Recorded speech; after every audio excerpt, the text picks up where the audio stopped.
We're trying to grow more food this year than we ever have before. Today we have a whole bunch of sweet corn that we harvested that needs to get processed and put in the freezer. But before we get started with that, we have a few smaller projects to do, so it's going to be a long day and we'll need to work together to get it all done. I turned off the automatic door on the chicken coop last night so the chickens wouldn't be out before I got to them in the morning. We're moving them onto our overgrown strawberry patch so they can take care of some of the grass and weeds for us and fertilize it in the process. These onions have been curing for a couple weeks and it's time to cut the tops off now. They'll stay up here on the porch curing for another 2 weeks before we put them into crates and then put them into the cold cellar.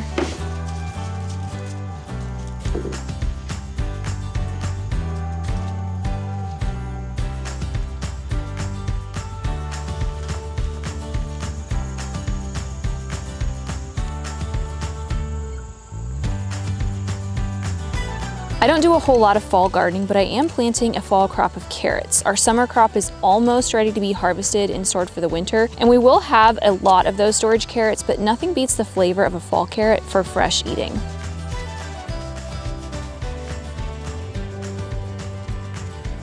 The weather has taken a bit of a different turn and it's actually been pretty dry here, so I've been watering my garden every now and then, just a little bit in the mornings and the evenings sometimes.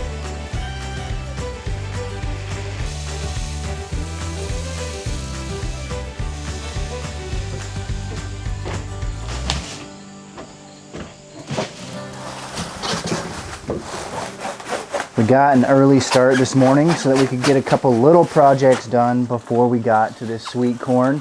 We've got a lot of sweet corn to do. This is going to take quite a while. We actually picked this sweet corn a few days ago and we put it in these trash bags and put it in our refrigerator in the basement, so it for sure stayed good over a couple days till we could actually get to doing it. There's still going to be some more sweet corn out in the garden. I went out there and checked that this morning. I got a few more ears of corn, but some of it's just still not ready yet. So we're going to do what we can now, get this in the freezer. It is absolutely crazy how much food our children are eating now. As a family, it just feels like we're eating way more food than we used to. And so we're trying to do more and more every year.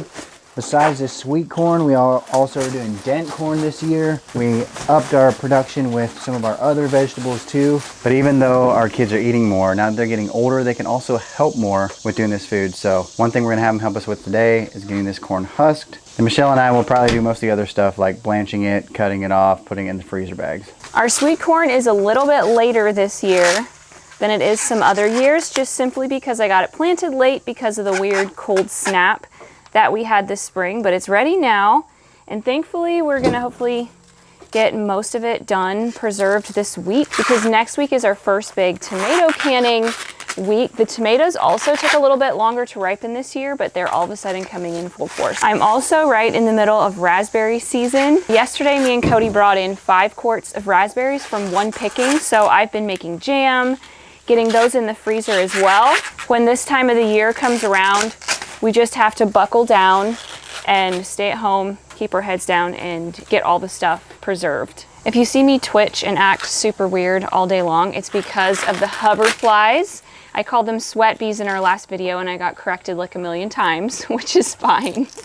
The hoverflies in Ohio are so bad right now, and I get so overstimulated because they're just everywhere. They don't sting, they're just a serious nuisance.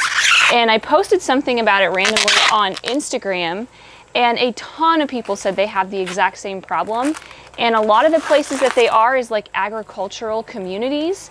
And I read somewhere online that they are pollinators, and the massive amounts of pollen from all the cornfields is what's drawing them in. So I guess it is what it is.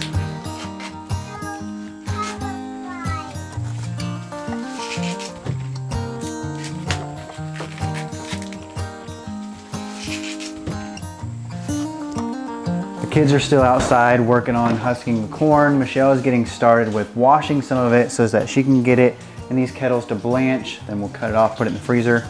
While I've got just a split second here while the kids are still out there, I'm gonna tell you about the sponsor of today's video, Everyday Dose, and make myself a drink. This medium roast stuff is what I've been drinking recently. It is coffee with mushrooms, nootropics, and collagen. So it's got a lot of good stuff in it. I use a slightly heaping scoop of the Everyday Dose, and with a little bit of water in the bottom with this frother that comes in the starter kit that you get with your first order. Just froth it up a little bit. Then in goes a little bit of maple syrup and some good raw milk. With just a little bit of ice yet, this makes an awesome iced coffee.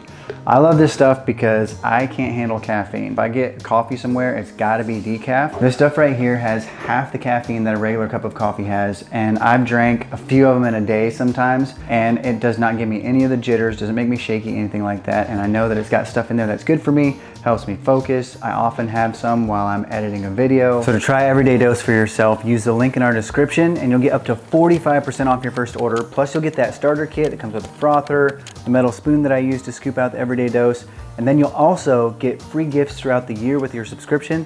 This was my most recent one. Absolutely love this tumbler. Now that I've got my drink, I want to get back out there and help the kids with the husking so that Michelle can keep going in here with the blanching. I want to try to get this done as quick as possible because this could really drag out if we don't keep moving. To do sweet corn, I don't ever mess with canning it. I don't really love the taste of canned corn. The first thing that I like to do is just rinse it off, and then I blanch it. The way I blanch it is I just put it into hot or already boiling water, it doesn't really matter which. And then I let the water come back up to a full rolling boil, and I take it out and put it into some kind of cold water just so that it can cool down all the way through, and then we cut the corn off with knives. It's a very straightforward process, but it is a very big, sticky mess. So I like to do as much corn in one day as possible, just so that we don't have to have too many corn processing days. I had people say in the comments that they just skip the blanching process. I personally really like what blanching brings to the preserved food. It just keeps the texture a lot nicer. So I am doing this step. It's close.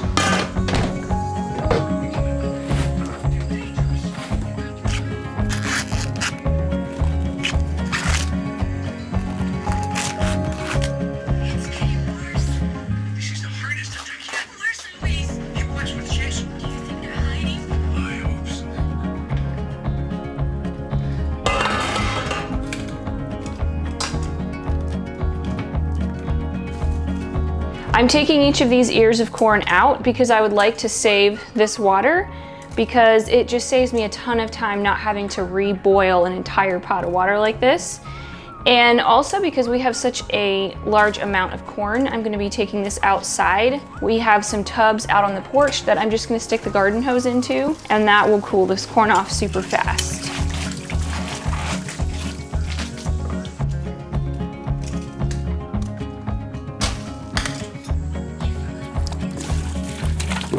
Oh man.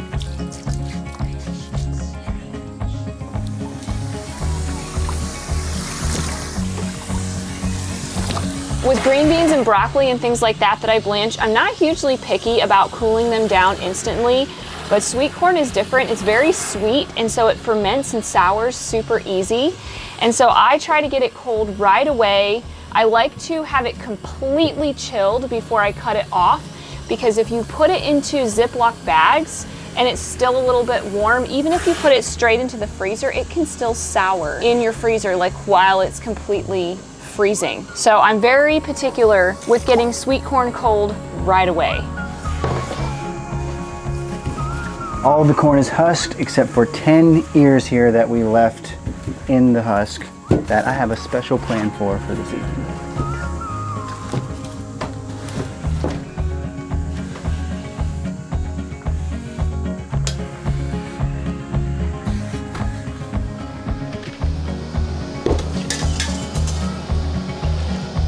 We did 2 different kinds of sweet corn this year, not because I wanted to, but because I ran out of the stuff from Berlin Seed while I was planting and had to run to Tractor Supply. This kind is incredible, and it just turned out so much better. Like, the cobs are fuller and they're bigger. And then I also did, I think it's called Peaches and Cream. It was an organic seed packet from Tractor Supply, and it turned out okay, but the cobs aren't as big, they're not as filled out, just altogether not quite as nice.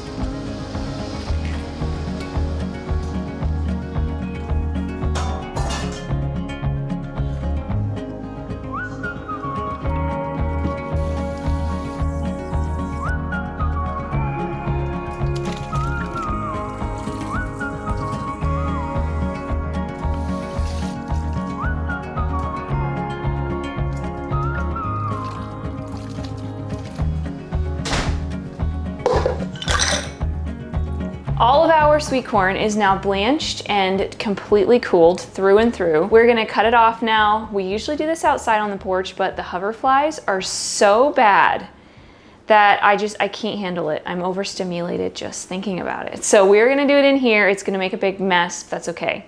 That's what a mop is for.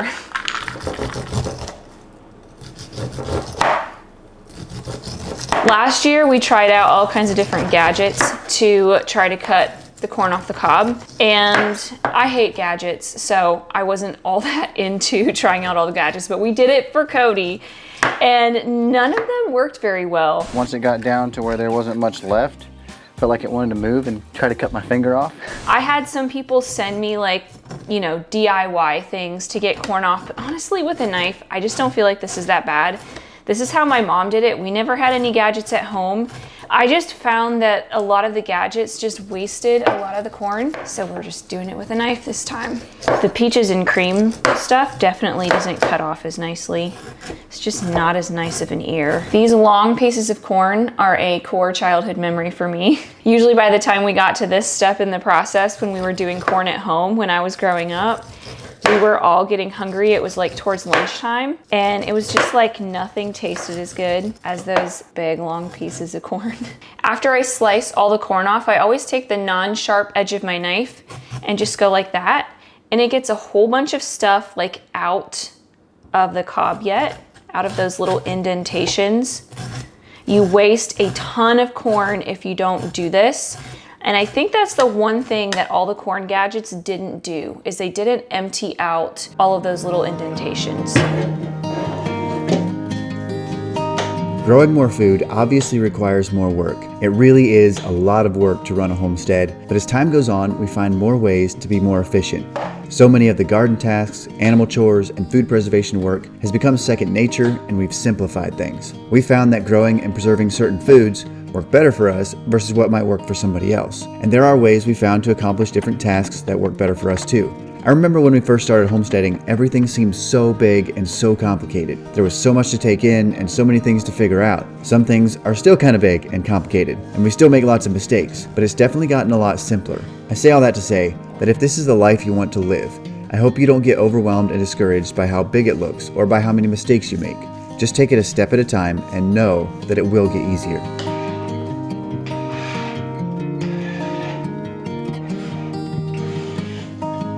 It started raining while we were processing the corn, which was amazing because we haven't gotten much rain at all for a while. We can water the garden, but the pastures have really been taking a hit. I'm running out of grass for the cows. So we were super thankful for the rain, but it might mess up my plans for those ears of corn that I set aside for this evening. We'll see.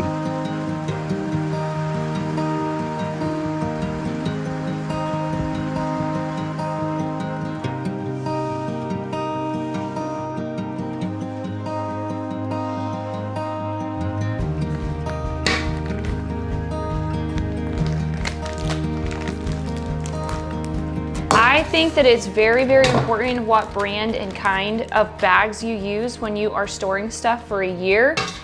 The best success I've ever had with bags is Ziploc. They're definitely more expensive than like the store brand bags, but it is always worth it, and always get the freezer ones. And I like the slider ones. It just makes my life so much easier. We also get quite a few questions about vacuum sealers. So vacuum sealers, I'm sure, are a great idea. Basically, we did not use one when I was growing up, and I just never have seen a need for it.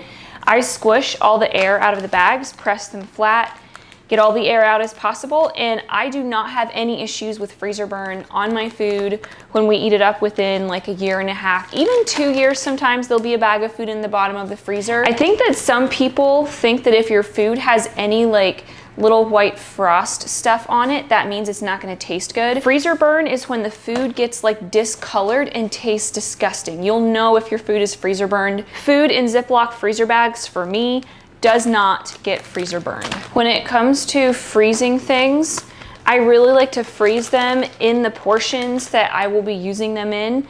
For now, a quart of corn is great for a meal. I just defrost it in a pan. Like I put it into a pan completely frozen with just like a tiny bit of water, and I just put it on really low heat with a lid on, and within 10 to 15 minutes it's defrosted. And then I just put salt and pepper and a nice generous dollop of butter, and it is so delicious. And it's a very fast, easy side that you don't have to think much about. When I was first preserving food, I made the mistake of freezing things like green beans in like big gallon bags. I'd stuff the bags full and freeze them like that. But the problem is when you get those vegetables out, they're just in one solid hunk.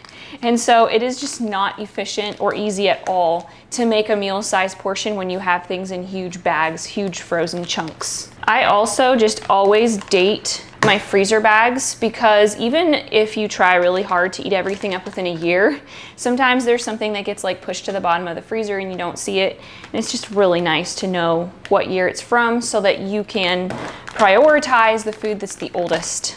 One more thing about freezing corn. Corn will ferment and go sour quicker than most things. Like broccoli and green beans are fine forever, but because of all the sweetness in sweet corn, it will ferment really fast. So when I'm stuffing my freezer full of this, I like to just spread the bags out like over a couple freezers, and then once they're frozen, you can stack them in a nice pile in your freezer. But what can happen is if you have them in too big of piles, the ones in the middle, it might take them like a day or so to freeze solid, and in that time, the corn can go sour. So definitely try to spread them out so that everything gets cold as soon as possible.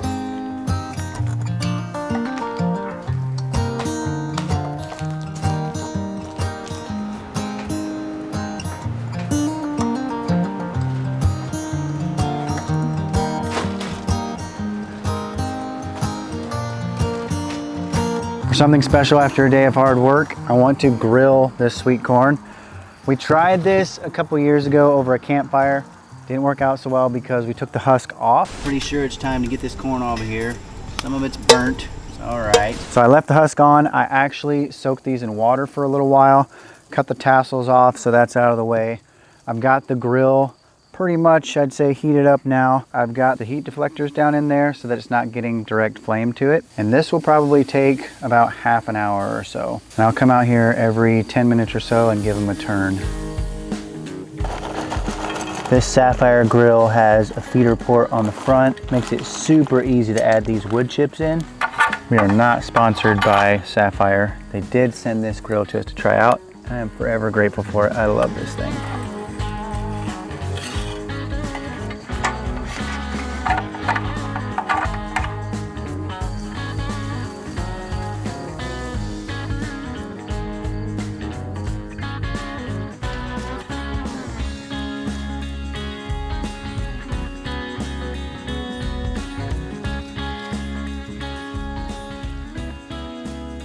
It's actually starting to rain out here a little bit again, and this corn should be done. So I'm gonna get it off of here, take it inside, and see how it turned out.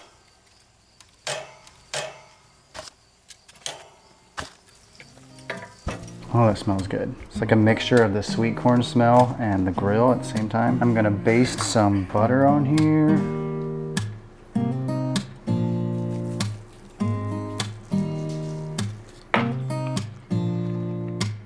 That's really good. I just like the perfect texture. Would you like to try a bite? I can't bite it off of there because I get really claustrophobic with stuff in my teeth. It's not like if you were to put this on the grill and there'd be grill marks on the actual ear of corn and like really smoking whatever, but there's a little bit of it there and it is really, really good. Make sure you check out the link in our description for Everyday Dose so you can get up to 45% off your first order. I went out and picked a couple quarts of raspberries. Gonna stick these in the freezer and call it a day. I'm so tired. How's that working out for you?